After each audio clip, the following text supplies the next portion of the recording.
Imagine knowing that no matter what happens to you, your disability or death, divorce, disagreement with your partners, or financial stress, your firm keeps running, your clients are protected, and your family is taken care of.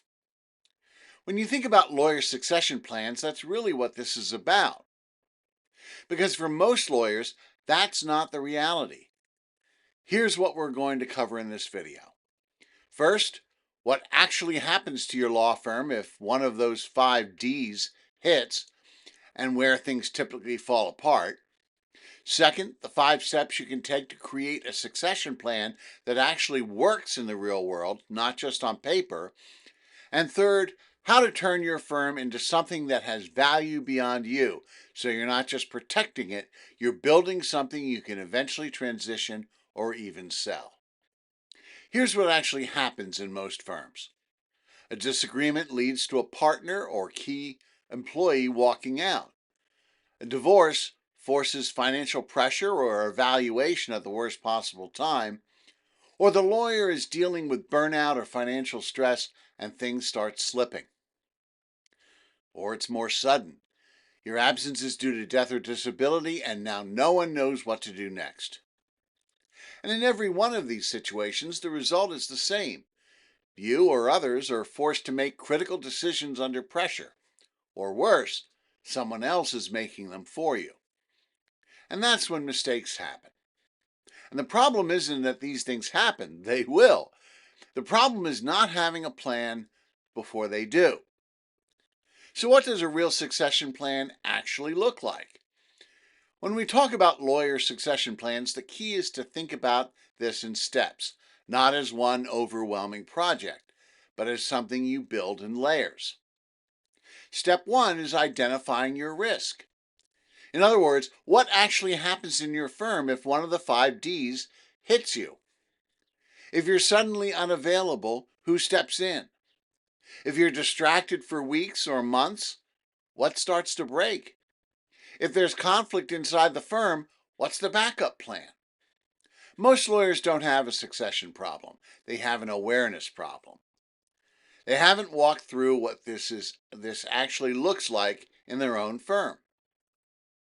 Step two is creating immediate continuity. This is your what happens if I don't show up Monday morning plan. Who has access to your files, your passwords, your trust account? Who communicates with clients? Who keeps cases moving? This is not your full succession plan. This is just your safety net.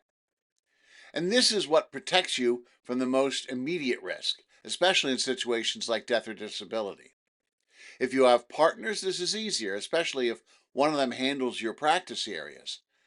They'll have access to the physical files and should have all of the passwords and IT information to access the electronic ones. This should be the first thing you do. Write it all down and make sure another attorney has access to it.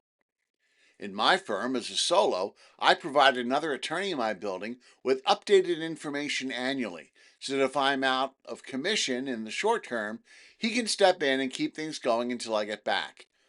He can also start the transition to another attorney if I pass away. Step three is systematizing the firm.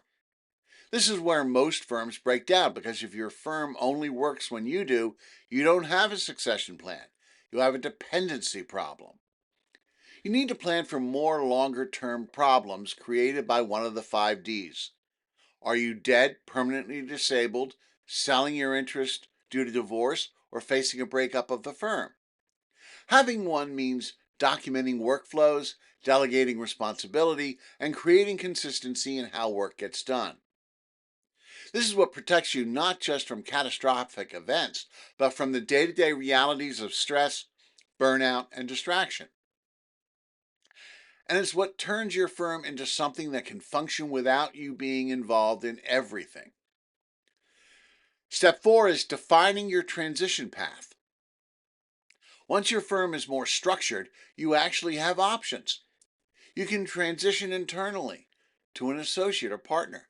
You can merge or sell to another firm.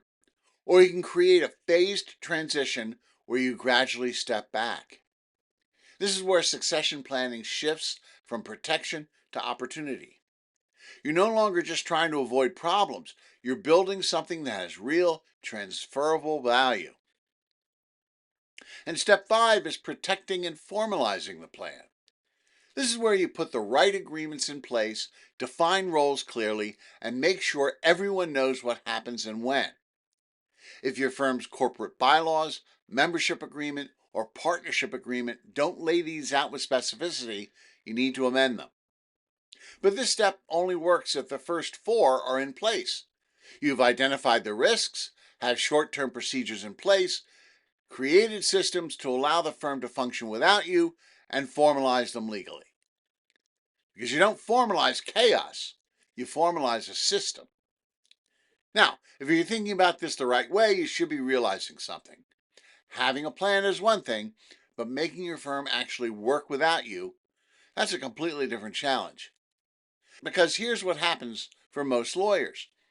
You understand the steps, you know what needs to be done, but the real question becomes, how do you actually implement this inside a busy practice without it becoming overwhelming or getting stuck halfway? The truth is, none of this works if your firm still depends entirely on you, either as a solo or as a partner in your practice area. If you're the one holding everything together, your cases, your clients, your team, then no succession plan is going to hold up under pressure. That's why the next step is learning how to build systems inside your firm so it can run without you. To learn more about building systems in your firm, get a copy of my book, Getting Off the Hamster Wheel. I'll leave a link in the description for a free PDF download. And to make sure your firm can function without you, you need to have a great team that can carry on. To learn more about delegating to and managing that team, check out these 2 videos next. You can then work towards reducing your day-to-day involvement and make your firm more stable and able to withstand one of the 5 Ds. Check them out now.